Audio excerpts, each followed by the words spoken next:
Boo. Scat. Boo. You see? I can't even scare a crow. They come from miles around just to eat in my field and laugh in my face. Oh, I'm a failure because I haven't got a brain. Well, what would you do with a brain if you had one? Do? Why, if I had a brain, I could...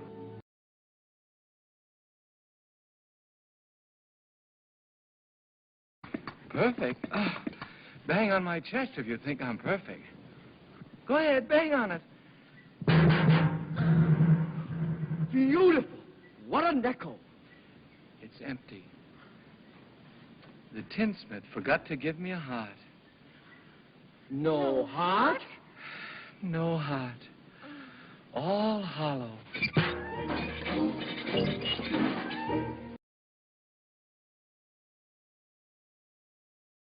Naturally, when you go around picking on things weaker than you are. Why, you're nothing but a great big coward. You're right. I am a coward. I haven't any courage at all. I even scare myself. Look at the circles under my eyes. I haven't slept in weeks. Why don't you try counting sheep? That doesn't do any good. I'm afraid of them. Oh, that's too bad. Don't you think the wizard could help him, too? I don't see why not.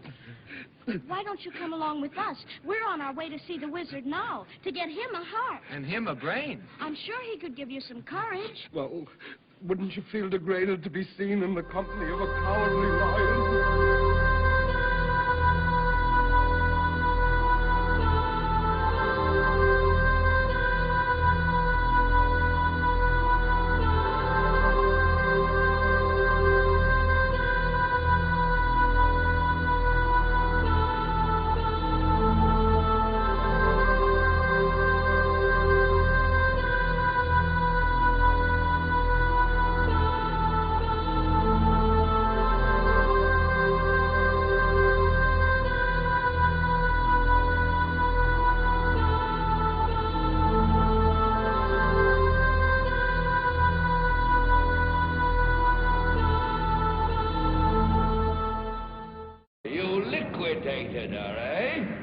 Very resourceful. Yes, sir.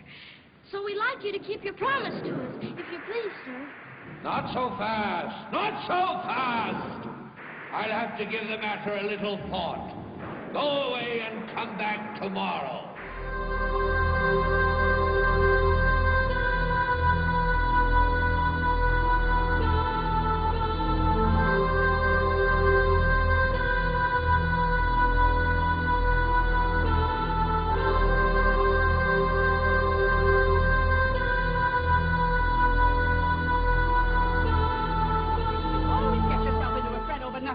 Now, you just help us out today and find yourself a place where you won't get into any trouble.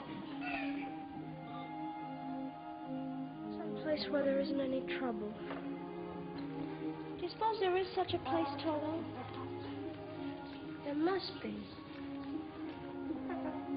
It's not a place you can get to by a boat or a train. It's far, far away. Behind the moon.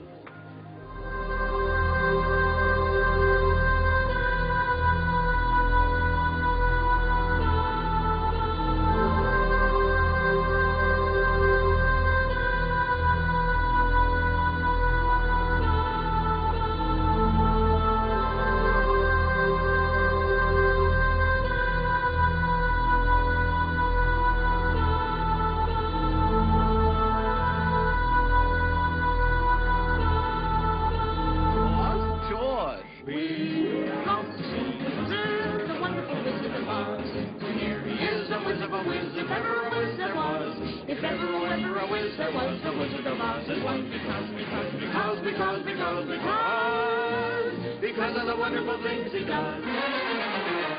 We're off to see the wizard, the wonderful Wizard of Oz.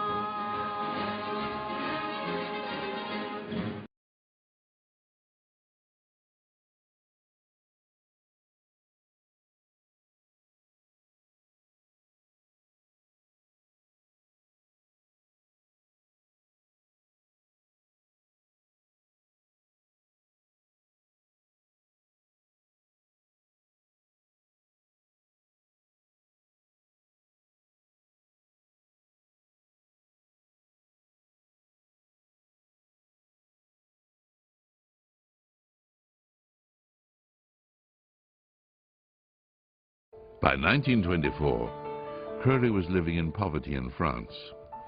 An old friend and famous literary figure and occultist, Frank Harris, kindly took him under his roof. Frank Harris lived with a woman by the name of Nellie O'Hara. If what has been written in later years can be believed, Nellie had a friend in America, Pauline Pierce, who was married to Marvin Pierce, head of the McCall Corporation. In early 1924, Pauline traveled to France to stay with her friend.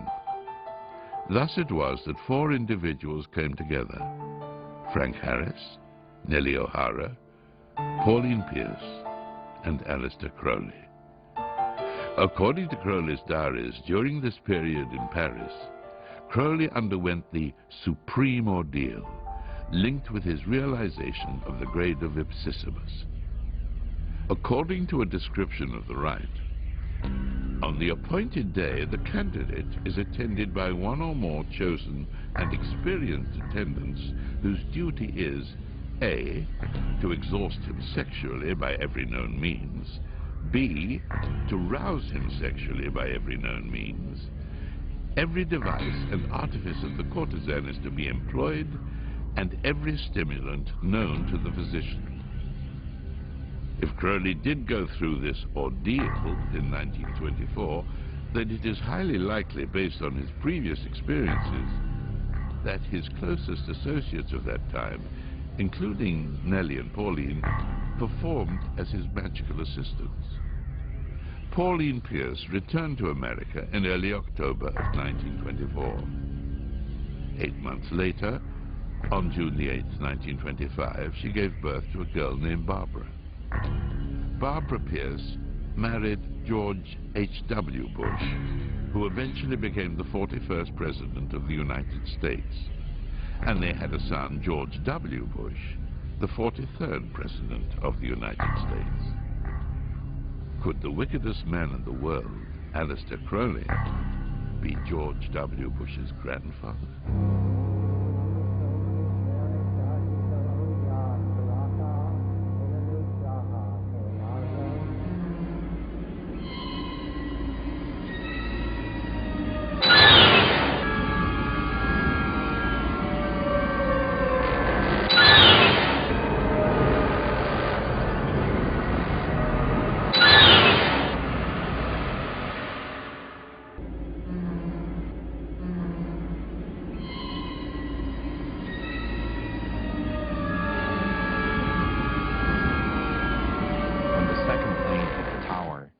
His chief of staff entered the classroom and told Mr. Bush, "The nation is under attack." Not knowing what to do, with no one telling him what to do, and no Secret Service rushing in to take him to safety, Mr. Bush just sat there and continued to read My Pet Goat with the children.